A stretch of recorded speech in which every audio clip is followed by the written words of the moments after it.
into the pagan religion or Christianity, but they just had their own vague concept of monotheism.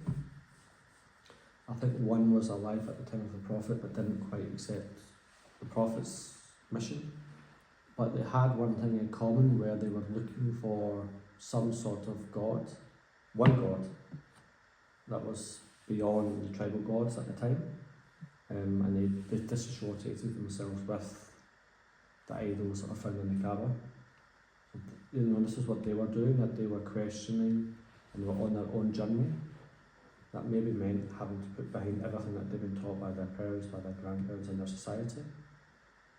And that's the legacy, that's the kind of the thing that Muslims should have, always. And there's even a verse in the Quran that says that if you follow the majority of the people on earth, they'll lead you astray.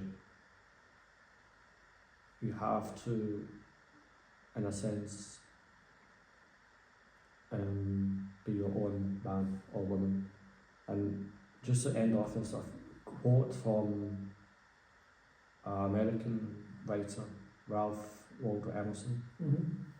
So he was interested in spirituality, Christian background, but they had ideas of trying to get away from materialism and live a simple life. And he has an interesting quote where I'm going to have to paraphrase it because I can't remember the exact wording. But he says, for a man to be a man, one has to be a non-conformist.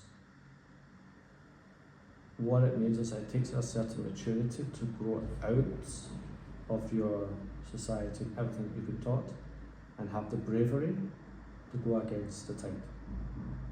And I think that's also linked with Hanif. The core of Islam is that, if you're going towards Allah or the divine or the Almighty, whatever, you have to, if you're really doing it, it is a brave thing to do because you may have to let go of all other attachments and be a non-conformist.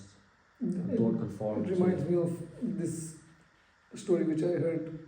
Umar bin al-Khattab, he was passing by from a place and someone was making dua, Ya Allah, make me of the few, Ya Allah, make me of the few.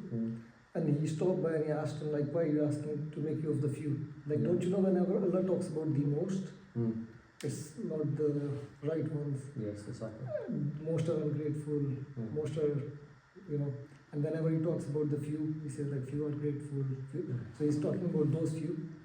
So again, it goes back to two things: the few, and those who don't follow or blindly follow their forefathers. These two things